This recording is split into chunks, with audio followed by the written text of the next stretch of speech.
అసలు ట్రంప్ వైఖరి ఏంటి, ట్రంప్ ప్లాన్స్ ఏంటి, ట్రంప్ జ్యోతిషపరంగా ఎలా ఉంది? ట్రంప్ అమెరికాని ముంచేస్తాడా, అమెరికాని ఒడ్డున పడేస్తాడా?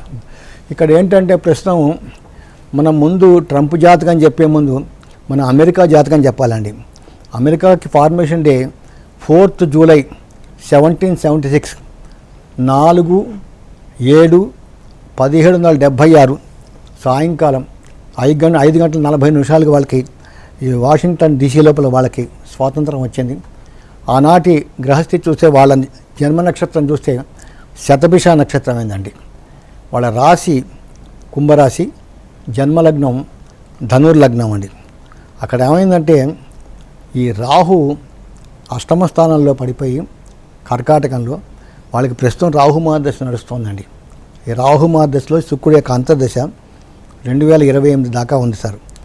అదే టైంలో వాళ్ళకి వచ్చింది ఏంటంటే వాళ్ళ గోచారం కూడా ప్రస్తుతం ఏలినాటి శని నడుస్తుంది. ఈ ఏలినాటి శని 2028 ఫిబ్రవరి 4వ తారీఖు దాకా ఉందండి. ఈ లోపల ఏమందంటే వాళ్ళకి ప్రధాన గ్రహాలు వాళ్ళకి జన్మరాశిలో రాహు ఉన్నాడు సార్. చాలా మైనస్ పాయింట్ అండి. ఈ జన్మరాశిలో రాహు ఈ 2026 డిసెంబర్ 5వ తారీఖు దాకా ఉంటాడు సార్. ఈ జన్మస్థానంలో ఎప్పుడైతే రాహు ఉంటాడో ఈ రాహు ప్రబలమైన పాపగ్రహం. అన్నిటికీ మించి నేటల్ మూన్, చంద్రుడు మన శరీరంలో మనసుని కంట్రోల్ చేస్తాడు. మనకాడు చంద్రుడి మించి రాహు ప్రయాణం చేస్తున్నాడు కాబట్టి ఈ యొక్క ప్రభావం విపరీతంగా అమెరికా మీద ఉంటుంది. అమెరికా ఆర్థికంగా కూడా ఇంకా సర్వనాశనం అవడానికి అవకాశాలు చాలా ఉన్నాయండి. అమెరికాలో కొన్ని లక్షల మంది ఉద్యోగాలు పోగొట్టుకుంటారు సార్. సాఫ్ట్వేర్ రంగం అయితే టోటల్గా కుదేలైపోతుంది అమెరికా లోపల. మంచి ఉద్యోగాలు చేసేవాళ్ళు కూడా వాళ్ళని కూడా పెద్ద కంపెనీస్, ఈ మైక్రోసాఫ్ట్ లాంటి వారి అంటే మహేంద్ర తర్వాత వాళ్ళకి ఉన్నాయి కదా సార్, అమెరికాలో ఉన్న కంపెనీస్ మొత్తం కూడా వాళ్ళకి తీసేస్తుంది, ఉద్యోగాలను తీసేస్తారు. అది కాకుండా మనం చూసుకున్నట్టయితే ఈ ట్రంప్ జాతకం చూడాలండి. ట్రంప్ జాతకం ఏంటంటే ఆయనది 14th జూలై, ఆయన 1946లో పుట్టారు సార్. ఈ ట్రంప్ 14th జూలై 1946. తర్వాత ఆయన పొద్దున 10:50 ఆయన జమైకాలో జన్మించాడు, ఇక్కడ యుఎస్ఏ. ఆనాటి ఆయన గ్రహస్థితి చూసినట్టయితే ట్రంప్ గారిది జ్యేష్ఠ నక్షత్రం 4వ పాదం, రాశి వృశ్చిక రాశి, ఆయన జన్మలగ్నం సింహలగ్నం. ఆయనకి స్వతహాగా కూడా ఆయనకి జన్మలగ్నంలో చతుర్థ భాగ్యాధిపతి అయిన కుజగ్రహం ఉన్నాడు. ఒక అగ్నితత్వ గ్రహం ఒక అగ్నితత్వ రాశిలో ఉండడం ఒకటి.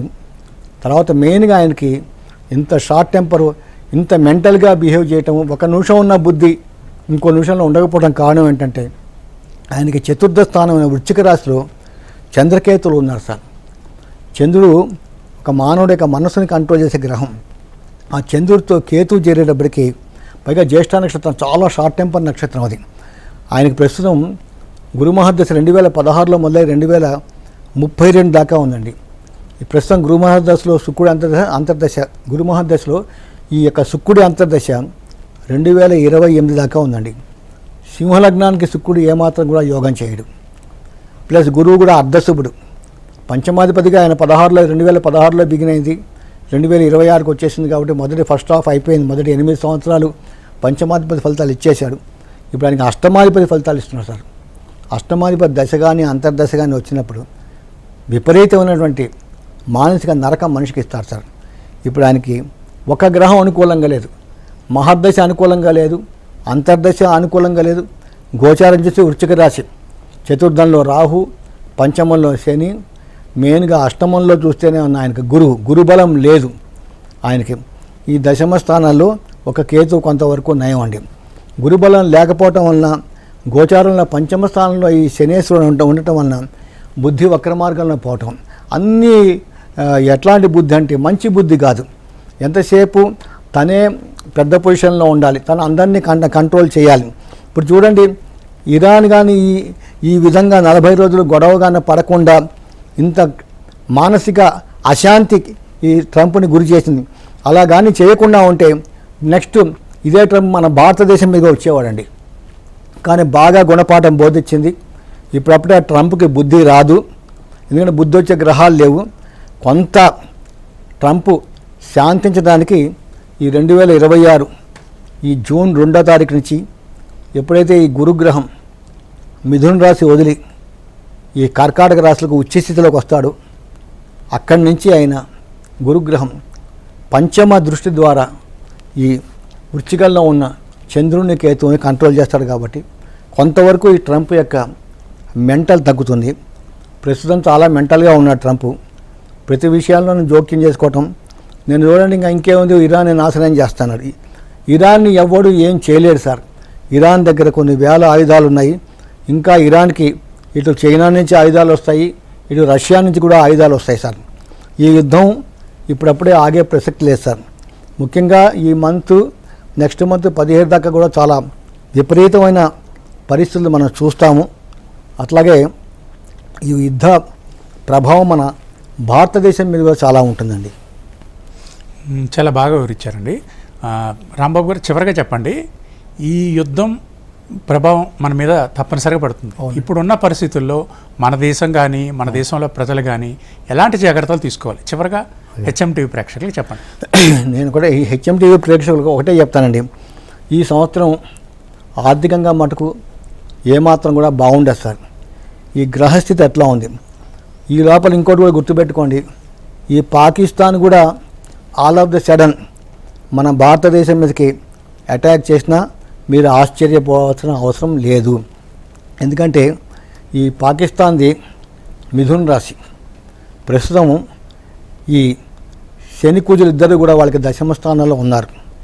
ఆ దశమ స్థానంలో ఉన్న ఈ కుజులు చతుర్థ దృష్టి ద్వారా ఇక్కడ జన్మరాశిలో ఉన్న చంద్రుని చూస్తున్నాడు. వాళ్ళకి ఇప్పుడు ఎంతసేపు కూడా మొన్న ఈ ఆపరేషన్ సింధూర్లో అవమానం జరిగింది కాబట్టి అది మనసులో పెట్టుకొని చూడండి, ఈ ఇరాన్, అమెరికా, ఇజ్రాయిల్ వారిని పాకిస్తాన్లో ఏదో మధ్యవర్తిత్వం చేసినట్టుగా చేసి కొంచెం అమెరికాతో క్లోజ్గా అయినట్టు అయ్యి మన ఇండియా మీద కూడా అటాక్ చేయడానికి అవకాశాలు చాలా ఉంటాయండి. ముఖ్యంగా మన ఈ 2026 మార్చి 19 ఉగాది వచ్చిన రోజు ఆనాటి గ్రహస్థితి చూసినప్పుడు మన లగ్నం మెయిన్ లగ్నం అయింది కాబట్టి జన్మలగ్నం ఏం చెప్తుందంటే మన హోమ్ డిపార్ట్మెంట్ గురించి చెప్తున్నాను అనమాట. Central home department, state home department. అక్కడ ఇప్పుడు కుజశనులు ఇద్దరు ఉన్నారు కాబట్టి ఈ 2026 మే 17 దాకా కూడా ఆ కుజులు మీనంలో ఉన్నంత వరకు కూడా మన central home minister Amit Shah గారు ఆరోగ్యం చాలా జాగ్రత్తగా చూసుకోవాలి. ఆయన ఎక్కడికి వెళ్ళినా కూడా చాలా సెక్యూరిటీ తీసుకోవాలి. ముఖ్యంగా ఆ టైం లోపల విమాన ప్రమాదాలు అధికంగా జరగడానికి అవకాశాలు ఉన్నాయి. ఈ విమాన ప్రమాదాలు కూడా మంగళవారము, శనివారము జరగడానికి అవకాశాలు చాలా ఉన్నాయి. అట్లాగే స్టేట్ హోమ్ మినిస్టర్ కూడా చాలా జాగ్రత్తగా ఉండాలండి. వీళ్ళు చాలా అధికంగా సెక్యూరిటీ తీసుకోవాలి. ఎందుకంటే ఇప్పుడు కుజశనులు ఇద్దరు కూడా మీనంలో ఉన్నారు. అది ఈ సంవత్సరం మనకి మీన లగ్నం మనకి లగ్నం అయింది కాబట్టి లగ్నంలో ఈ శని కుజుడు ఉన్నప్పుడు మటుకు ఈ ఫారెన్ విషయంలో చాలా జాగ్రత్తగా ఉండాలి. 9 ఏళ్ళు ఫారెన్ ఛాన్స్ చెప్తున్నాను అనమాట. ఫారెన్తో ఉన్న రిలేషన్షిప్, ఆ ఫారెన్తో ఉన్న రిలేషన్షిప్ కూడా ఈసారి మనకి యావరేజ్గానే ఉంటుందండి. ముఖ్యంగా యూఎస్తో మనకు చాలా వర్స్ట్ సిచ్యుయేషన్ ఉంటుంది. కాబట్టి నేను ఒకటే చెప్తాను హెచ్ఎంటీవీ ప్రేక్షకులకి, మీరు డబ్బు దాచుకోండి, డబ్బులు ఖర్చు పెట్టద్దు. ఏదో తొందరపడి కోట్ల రూపాయలు పెట్టి రియల్ ఎస్టేట్ ఫ్లాట్లు, విల్లాస్ కొనకండి. ఈ సంవత్సరం చాలా వరస్ట్గా ఉంటుంది. కాబట్టి నేను ఒకటే చెప్తాను, డబ్బు జాగ్రత్తగా చూసుకోండి. అలాగే సాఫ్ట్వేర్ రంగానికి నేను చెప్తానంటే మీరు ఉన్న ఉద్యోగాలు జాగ్రత్తగా కాపాడుకోండి. డబ్బుకి ఆశపడి ఈ డబ్బుకి కకృతిపడి, నేను ముఖ్యంగా మన బ్రదర్స్ సిస్టర్స్ యూఎస్లో ఉన్న వాళ్ళు మన ఎన్ఆర్ఎస్ చెప్పేది ఒకటే, ఉన్న ఉద్యోగాన్ని జాగ్రత్తగా కాపాడుకోండి. మళ్ళీ 2027 ఏప్రిల్ కొత్త పంచాంగం వచ్చిన తర్వాత, కొత్త సంవత్సరం మళ్ళీ ఉగాది వచ్చిన తర్వాత అక్కడి నుంచి మనకి పరిస్థితులు అనుకూలంగా వస్తాయి. కాబట్టి అప్పటి నుంచి అమెరికా కూడా కొంచెం అభివృద్ధిలోకి రావడానికి అవకాశాలు ఉన్నాయి. ఎందుకంటే ఆల్మోస్ట్గా ఏలినాడ్స్ వెళ్ళిపోయే టైం అమెరికా కాబట్టి అప్పటి నుంచి కొంత అనుకూలంగా ఉంటుంది. కాబట్టి నేను మీకు ఇదే చెప్తాను, డబ్బు జాగ్రత్తగా చూసుకోండి, తొందరపడి ఏ వస్తువులు కనుకండి, షేర్ మార్కెట్లో డబ్బు ఇన్వెస్ట్ చేయకండి. నమస్కారం. అద్భుతంగా వివరించారు రాంబాబు గారు. మీరు విలువైన సమయాన్ని మాకు ఇచ్చినందుకు ధన్యవాదాలు. ఇది ఇవాటి ప్రత్యేక చర్చ. ఈ యుద్ధం అనేది, ఈ శాంతి అనేది కేవలం కొద్ది రోజులకు మాత్రమే పరిమితమని, యుద్ధం కొనసాగుతుందని, దానికి ముగింపుకి చాలా సమయం ఉందని చెప్తున్నారు కళానిధి రాంబాబు గారు. ఇది ఇవాటి ప్రత్యేక చర్చ. మరో కార్యక్రమంలో మళ్ళీ కలుద్దాం. అంతవరకు